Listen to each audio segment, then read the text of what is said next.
Në Newsline do të jemi së bashku për të parë zhvillimet kryesore të deri tanishme. Prej 3 orësh në gjykatën e Elbasanit po mbahet seanca për 2 nga personat arrestuar pas atentatit të së dielës në Elbasan ndaj biznesmenit Edmond Hyka, konkretisht për ish ortakun e tij në biznes Gjino Ago dhe rojen e pikës së karburantit Kujtim Pisha, të cilët sot janë para trupës gjykuese. Unë do të lidhem drejt për drejt me Edisona Skënderin për të marrë detajet. Edisona, cili është roli i personave që kanë dalë ditën e sotme para trupës gjykuese dhe çfarë zbulohet nga hetimet e deritanishme, për çfarë akuzohen? Rovena, të përshëndes, ka përfunduar në fakt në këto momente që jemi duke raportuar seanca e cila zgjati rreth 3 orë në gjykatën e rrethit gjyqësor të Elbasanit dhe gjyqtari i çështjes Elis Dine ka vendosur masën e sigurisë arrest në burg pa afat për të 2 persona të cilët ishin sot në gjykatë. Konkretisht shtetasi Gjino Ago dhe Kujtim Pisha, të dy do duhet të qëndrojnë në burgim deri në përfundim të hetimeve apo deri kur gjykata të ndryshojë masën për ta. Pasi gjyqtari në bazë të provave të paraqitura nga prokurori Gjergj Caka ditën e sotme, por gjithashtu edhe bazuar në mbrojtjen e bërë nga të 2 personat që ishin në gjyq, ka vendosur masën e arrestit në burg pa afat. Pra kjo ka qenë masa e vendosur ndaj 2 personave që sot ishin në gjykatën e Elbasanit. Do të presim në fakt edhe plotësimin e afateve ligjore sa i takon shtetasit Nevzat Spaho, i cili gjithashtu është arrestuar nga Blut e Elbasanit dhe pritet që me plotësimin e afateve ligjore edhe ky shtetas të paraqitet në gjykatë për të vendosur masa e vlerësimit ndaj tij, pasi aktualisht është i arrestuar nga policia e Elbasanit në kuadër të hetimeve që u kryen për vrasjen e Edmond Hykës, apo i njohur ndryshe Mondi Mahalla, mbrëmjen e së dielës në qytetin e Elbasanit. Mendohet paraprakisht dhe bazuar në hetimet e deritanishme, prokuroria e rrethit gjyqësor të Elbasanit ka arsyetimet se ka qenë pikërisht Gjino Ago, 32 vjeçari, ish ortak i Mondi Mahallës, ai i cili ka urdhëruar ekzekutimin e 43 vjeçarit, i cili mbeti i vdekur si pasojë e 6 plumbave, të cilët u drejtuan drejt tij dhe i shkaktuan vdekjen e menjëhershme. Edisona, kanë folur ata në seancë gjyqësore sot? Të dy ata në fakt i kanë mohuar akuzat që janë ngritur tashmë nga prokuroria e rrethit gjyqësor të Elbasanit. Shtetasi Gjino Ago e ka mohuar që të jetë ai personi që ka dhënë urdhrin për ekzekutimin e Mondi Mahallës, ndërsa sa i takon 52 vjeçarit, i cili punonte si roje në karburantin ku u vra Mondi Mahalla, ai ka thënë se ka qenë në kushte të rënduara psikologjike pasi ka qenë dëshmitar okular i vrasjes së ndodhur në karburantin ku ai punonte, dhe kjo ka qenë arsyeja se pse ai nuk ka marrë në telefon policin për të njoftuar për krimin e rënd që kishte ndodhur. Dhe në fakt akuza e vetme, të paktën zyrtarisht, që e kemi të ditur ndaj rojes së karburantit të Kujtim Pisha është ajo e moskallëzimit të krimit. Ndërsa sa i takon shtetasit tjetër Gjino Ago, policia gjithashtu ka shtuar edhe akuzën e mbajtjes të armëve pa leje, e armëve shpërthyese dhe e municionit luftarak. Gjithashtu ka dhe akuzën e bashkëpunimit në vrasje dhe duket se këto ka mjaftuar për gjyqtarin Dine që të japi masën e arrestit në burg për të 2 personat deri në vijim apo në përfundim të hetimeve.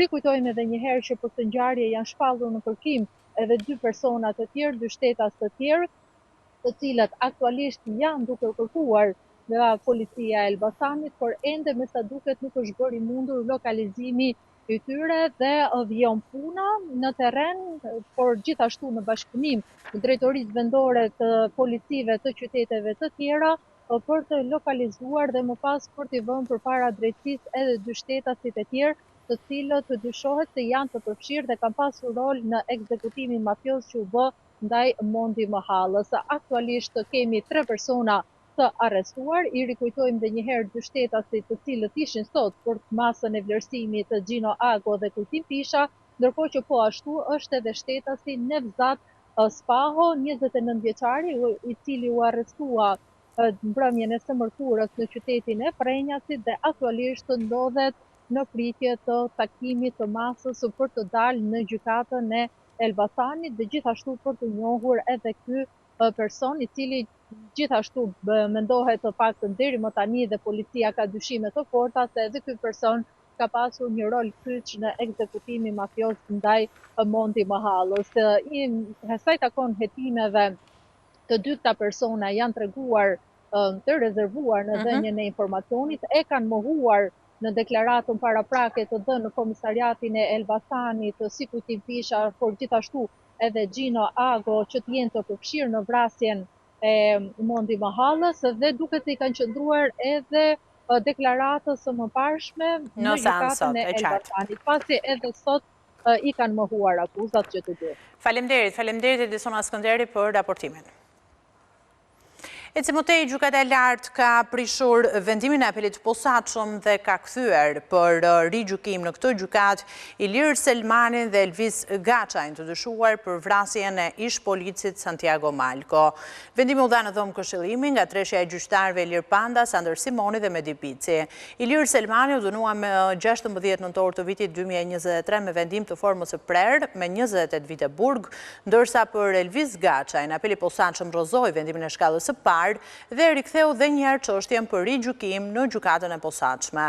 Për vrasjen e Santiago Malkos, po gjykohet dhe Leonard Duka, i cili është në fazën përfundimtare të paraqitjes së mbrojtjes. Një ditë më parë apeli rikonfirmoi dënimin me 25 vite burg të dhënë nga shkalla e parë për Bledi Teton, një tjetër person i përfshirë në vrasjen e ish policit në gusht të vitit 2019.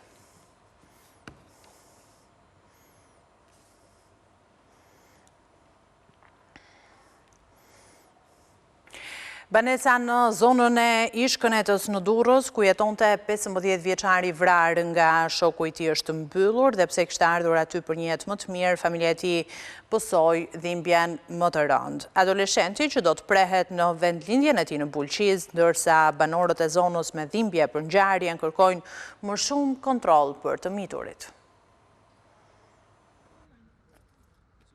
Një ditë pas ngjarjes tragjike ku 15 vjeçari humbi jetën në spital pas goditjeve që mori nga një bashkëmoshatar me thik, shtëpia e familjes në zonën e Ish-Kënetës qëndron e mbyllur. Asnjë person nga familja nuk ndodhet aty, vetëm pronarja e objektit që 3 vite më parë ju kishte dhënë me qira katin e parë të ndërtesës. Familja nuk është rikthyer më në banesë, ndërsa trupi i adoleshentit pritet të varroset në Bulqiz, vendlindja e tij, nga e cila familja u largua me shpresën për një jetë më të mirë. Për banorët e zonës, kjo ishte një ngjarje tronditse, ndërsa bëjnë apel për më shumë kontrolle ndaj fëmijëve në shkolla.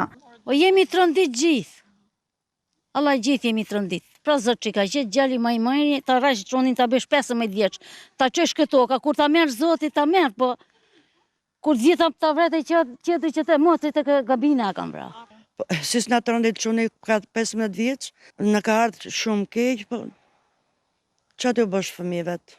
Po tani kalamajnë të shkojnë në shkollë, prindi nuk e di se që bën fëmija në shkollë, edhe në shkollë, që të e porta, duhet i kontrollojnë fëmijët, mësust, në mëngjes, kur i në shkollë.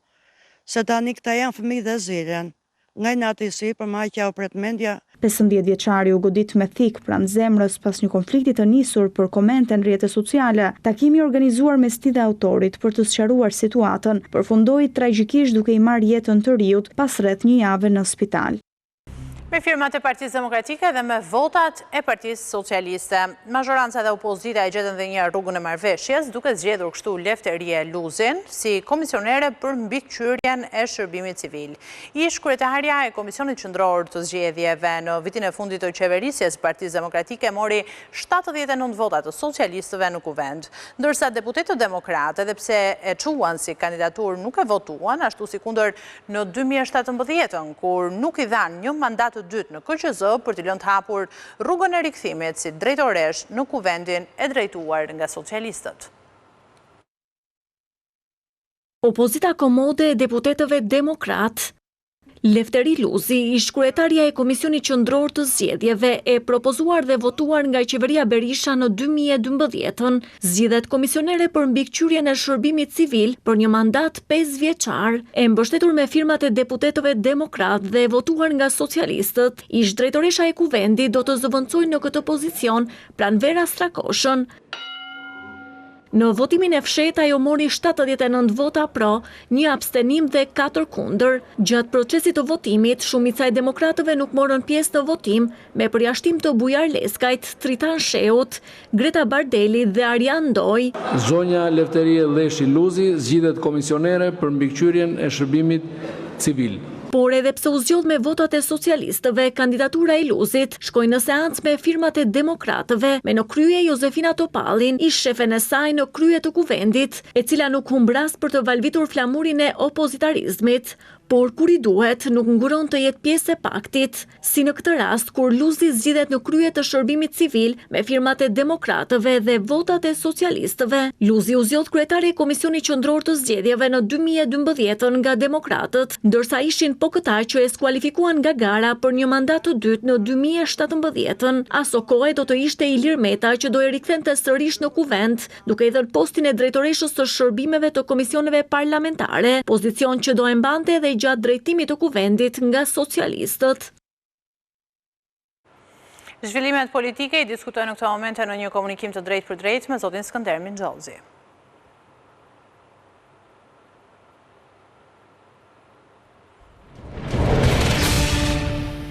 Ju përshëndet zotin Minxholzi, faleminderit që jeni me ne në këtë komunikim të drejtë për drejtë. Mirdita. Komentin e parë dua në fakt për materialin që sapo ndoqëm, pam një tjetër emër të rikthyer nga radhët e Partisë Demokratike që kandidon me firmat e demokratëve, por votohet me votat e socialistëve. Edhe në bisedën e fundit që kemi padur së bashku, kemi diskutuar për këtë trend të ri të marrëveshjeve që kalojnë në Kuvend. Ky i fundit vjen në një moment që Partia Demokratike paralelisht mban 2 foltore. Çfarë po ndodh? Ndodhemi në një stin teatri politik për një mas të konsiderueshme të kohës, kur nëse sheh seancat e parlamentit ti kujton se këtë vend e mori lumi nga momenti në moment, po kur seancat mbarojnë ne dim që parlamenti ka dhe kafe. Dhe këto janë kafet politike që pijen zakonisht ose me seancave ose para se ato të fillojnë ose pasi ato kanë mbaruar. Pra, e thënë ndryshe për te metaforës, pozita dhe opozita duket që kanë ura komunikimi. Unë parimisht këtë e konsideroj një normalitet. Në çdo vend normal ka komunikim mes palëve. Anormale është lufta e pandalur dhe revolucioni i pandërprer. Zonja Luzi ka qenë një figurë e cila nuk kujtohet të ketë bërë gafa apo gabime apo të ketë rreshtuar në pozicionin e kryetares KQZ-s, të jetë rreshtuar fort me njërën palë, ka qenë një figurë me sa unë edhe kujtoj. Një figurë normale në atë periudhë, nëse vendosim në kontekstin e asaj periudhe kur ne dim që ndodhen zgjedhjet e famshme të Përbashkinë Tiranë që u mbyllën me 10 vota diferencë, ose kur ishin ato epoka kur opozita shtria në bulevard, hap kutit ose largohu. Pra, mendoj se kjo në parim nuk ka ndonjë gjë të keqe, por në anën tjetër kjo ribën pak a shumë atë aciditet që opozita mendon se po përdor ndaj qeverisë, atë gjuhë të ashpër dhe të skajshme që natyrisht e përdori pari Berisha, por që në fund fare, kur vinë diskutime të tilla ose dhe reforma që do të duhen bërë, po ndiqja para dite një seancë konsultimi të partive të opozitës në lidhje me reformën zgjedhore dhe territoriale dhe një numër krerësh politik të partive më të vogla ishin mjaft të ashpër me Berishën, sepse natyrshëm dhe normal shtronin pyetje që si ka mundësi që ju i rreshtoni Ramës dhe socialistëve 1001 gjunahe dhe në fund fare pastaj zakonisht këto lloj reforma të cilat përcaktojnë shumë të shka në ndarjen e pushtetit, në ngjarjet elektorale etj, ndarjet territoriale, ka një dakordsi e cila të habit dhe që nuk përkon me agresivitetin verbal që partia më e madhe e opozitës PD përdor kundër partisë më të madhe në pushtet. Po, edhe ndaj e sëllën vëmendje që janë dy foltore në fakt, që në këto momente janë aktive, edhe nëse flasin për një të përbashkët, lidhen patjetër me sulmet ndaj qeverisë. Natyrisht, janë dy foltore, mund të themi se foltoria më e re detyroi foltoren më të vjetër të dalë nga formati i asaj mbledhjes në bulevard që është shumë e shëmtuar dhe me pak njerëz që duket si një seancë për shpirtje, si një seancë, si një faltore, jo si një foltore. Dhe kemi një realitet dhe një prezencë të re në PD, ku persona që dalin jashtë kuadratit burokratik të partisë dhe që nuk janë elitën e vjetër të saj, reklamojnë me drejtë që partia t'i kthehet garës, t'i kthehet hapjes, t'i kthehet rinovimit, partia t'i kthehet luftës reale opozitare dhe promovimit të njerëzve të cilët sjellin vota dhe jo atyre të cilët i fërkojnë shpatullat Berishës. Pra, Saliani me nismën e tij, Ali Mehmeti e të tjerë, me nismën e tyre kanë krijuar një premisat e një realiteti të ri politik në PD. Gjua e përdor nga Berisha ndaj tyre tregon se ata e kanë prekur nervin e zbuluar të opozitës, e kanë zgjuar nga gjumi establishmentin e vjetër dhe fakti që Berisha po zbret edhe ai në bazë për të rivalizuar me këtë grup politikanë shtri, tregon që partia po përjeton një moment fermentimit brendshëm politik që mund të sjellë zhvillime të reja në javë të ardhshme. Ju e shihni serioze lëvizjen po themi të Salianit, Ali Mehmetin edhe personave të tjerë të votuar në primaret e Partisë Demokratike? Unë thash që kanë premisat për të krijuar një projekt serioz, besoj më dëgjuat dhe më kuptuat në atë që thash, sepse realisht ndodhemi në fazën kur ju lexova një lloj skepticizmi, ndaj ju pyetja drejt për drejt, më thënë sa serioze e shihni. Skepticizmi është i detyrueshëm kushtet kur duhen dhënë prova se përballë Berishës nuk je një nga lëvizjet që dalin si këpurdhat pas shiut, sepse historia e PD-s, siç ju e dini, është e mbushur me këpurdha të tilla politike të cilat Berisha ka pasur të lehtë i kontrollojë. Pra, duhet që në impaktin bazë, reagimi i demokratëve të jetë i tillë që ta kthej këtë që është një premis, ta kthejë në një realitet. Dhe ende nuk ndodhemi në kufit e një realiteti. Duhet kujtojmë që në sytë e demokratë, e një pjesë e demokratëve, Saliani ka bërë burg politik, ai ka avantazhin e mospasjes një konsumi të konsiderueshëm siç e kanë më të vjetrit në PD, dhe e ka dhe reputacionin një politikani i cili ditë mbledh vota, sa herë që ka fushat. Pra, i ka premisat për të qenë një kundërshtar ndaj Berishës. Po problemi është që sa herë që është folur për një kundërshtar ndaj Berishës, ose nëse doni edhe ndaj Ramës në PS, hija e rëndë e këtyre liderëve ka bërë që vetë argumentit mos qëndrojë.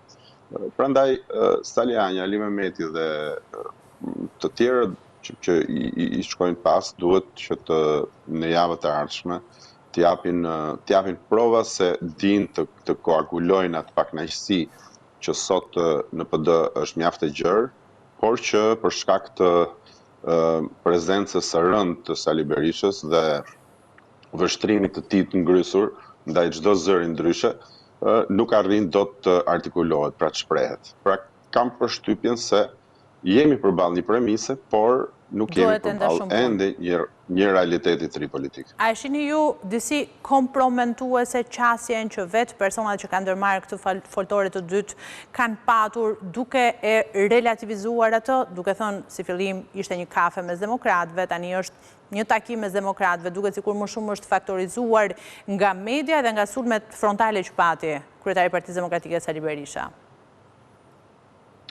Natyrisht nuk është e lehtë dalësh hapur kundër Berishës. Këtë duhet jemi koshient.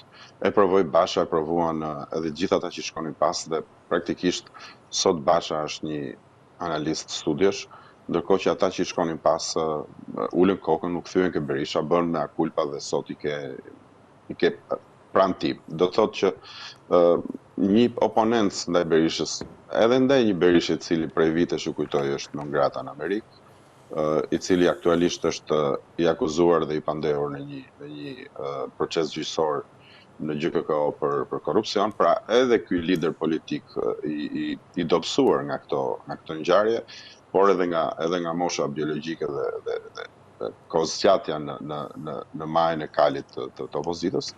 Megjithatë, pra ky është një lider, Berisha është një lider politik i cili nuk është i lehtë për të përballur brenda mureve të Partisë Demokratike, e cila është terreni i tij, është uji ku ai noton më mirë se kushdo tjetër, është shumë kush thot madje është krijesa e tij, cilin ai e sheh edhe si diçka private. Pra, që të dalësh kundër tij nuk është e lehtë. Megjithatë, fakti që pas një kafeje u kalua në një takim goxha të populluar në Durrës, tregon që procesi ecën shpejt dhe premisat janë që sallat tilla të mbushura nga këta demokratë që dalin jashtë linjës zyrtare, ne të shohim edhe ditartë. Reagimet që ka patur Berisha, të paktën ato publike, me sulme frontale kemi cilësuar ne drejtuar Saljanit, si keni parë? Prisni, po themi, një rëndim të qëndrimit të tij për gjatë ditëve në vijim? Pas pjesëmarrjes goxha të mirë që Saljani pati në Durrës, sulmet e Berishës janë certifikata e dytë e njohjes ose e legalizimit të fraksionit të tij. Nëse Berisha do të kishte vijuar me deklaratat e ditës së parë, kur thoshte se këta kanë një agjendë personale dhe e kalonte me të qeshur me gazetarët, ju e kujtoni, atëherë edhe pesha e kësaj foltore alternative do të mbetej e relativizuar. Berisha vet, me sulmet që po i bën, po i vendos në vitrinë, po i bën të dukshëm, po i bën që t'i marrin seriozisht edhe ata që deri dje ose edhe deri sot nuk dëgjojnë t'i marrin seriozisht. Pra Berisha po ju jep kredite duke i identifikuar dhe duke i goditur. Sepse në politikë kundërshtarin nga njëherë duhet ta snobosh, ta neglizhosh, të bësh sikur s'është, sepse nëse sillesh ndryshe ti e faktorizon. Pikërisht kjo po ndodh, mendoj unë me Berishën. Po çfarë mund të jetë kjo naiviteti Berishës, se kjo do ishte shumë naive ta besonim dhe ne? Jo, natyrisht që nuk është naivitet dhe aty do dilja. Kjo tregon që Berisha duke e marrë seriozisht të foltore, ai ndjen që partia është në një situatë shumë të keqe.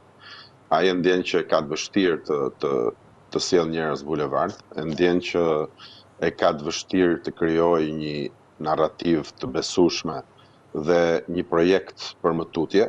Është, siç thash, i skeduar nga amerikanët dhe në proces gjyqësor, nuk ka shumë kohë përpara tjetër punë se thotë që edhe në 10 fushatat e tjera elektorale mua do më keni.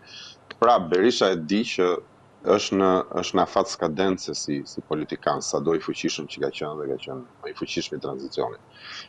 Në këto kushte, ai me sa duket edhe duke bërë llogaritë e brendshme dhe duke njohur strukturën e partisë, duke njohur dhe humorin e demokratëve, më mirë se ne natyrisht sepse ka burime të plota informacioni, unë mendoj se ai e sheh të lëvizje si një zjarr të vogël, si një flak që mund të jetë një flak kashte, por që mund të djeg të gjithë stivën.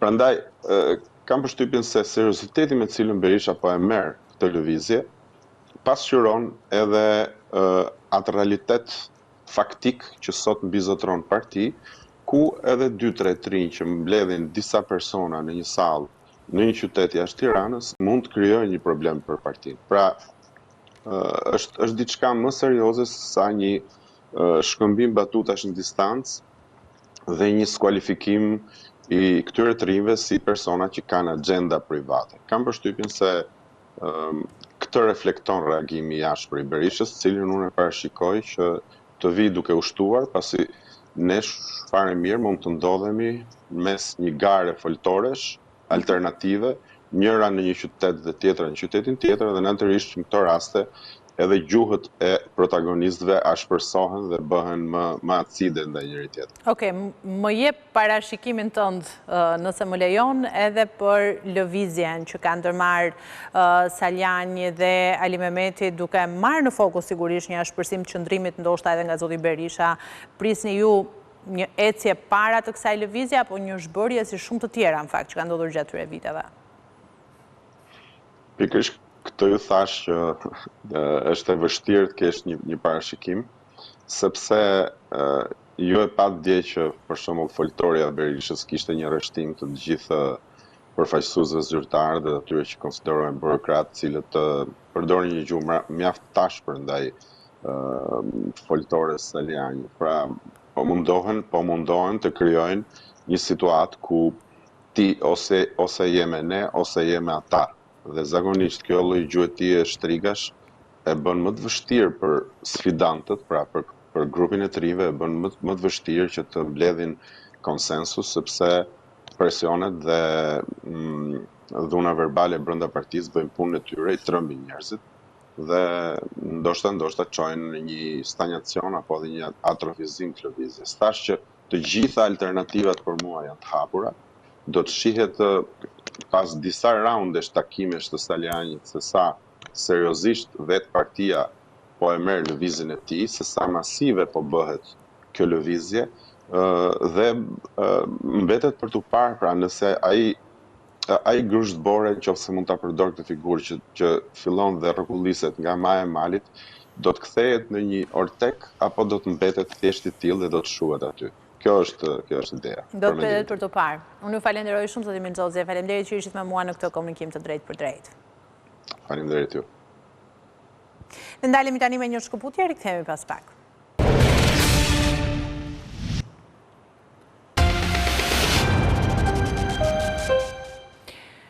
Jemi sërish së bashku, do të ndalemi tani me të tjera zhvillime. Parlamenti miratoi dhe marrëveshjet për rehabilitimin e kurudhës Durrës-Rogozhin, pjesë e korridorit të 8, kosto totale e projektit është 120.5 milion euro.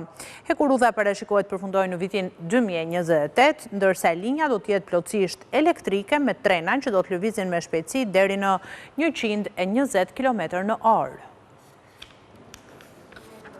Parlamenti u ka dhënë dritën jeshile marrëveshjeve për financimin e rehabilitimit të hekurudhës Durrës-Rogozhin, pjesë e korridorit të 8. 79 vota pro, 21 kundër, 0 abstenim, miratohet në tërësi projekt ligjit. Projekti strategjik parashikon që të rehabilitojë dhe elektrifikojë afërsisht 34 kilometra hekurudhë midis qytetit të Durrësit dhe Rogozhinës, duke përfshirë edhe rindërtimin e ndërtesave të stacioneve. Pas realizimit të këtij investimi, trenat do të mund të udhëtojnë me shpejtësi deri në 120 km/h. Punimet parashikohet që të përfundojnë në vitin 2028, ndërsa kostoja totale e projektit parashikohet rreth 120.5 milion euro dhe do të financohet përmes një bashkëpunimi të ngushtë midis institucioneve financiare ndërkombëtare dhe Bashkimit Evropian, që përfshin konkretisht një kredi në vlerën prej 30 milion eurosh nga Banka Evropiane për Rindërtim dhe Zhvillim, 30 milion euro kredi nga Banka Evropiane për Investime, si dhe një grant në shumën e 60.5 milion eurove i akorduar nga Bashkimi Evropian përmes Fondit të Investimeve për Ballkanin Perëndimor. Ky projekt shënon fazën e parë të funksionimit të korridorit të 8 hekurudhor, një nga më të rëndësishmit përsa i takon lëvizjes dhe zhvillimit ekonomik në drejtimin lindje-perëndim.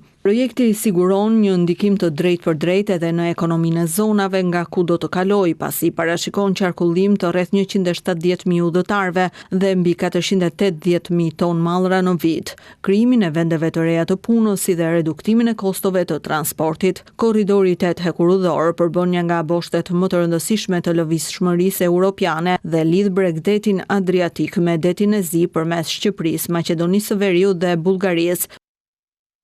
Ishte gjithçka e përgatitur për Newsline për ditën e sotme, të tjera zhvillimet përditësuara minut pas minute nga vendi, rajoni dhe bota, mund t'i ndiqni edhe në faqen tonë abcnews.al, njërësh dhe në valët e radios 105 FM. Bashkë do të përshëndetemi këtu, mirupafshim.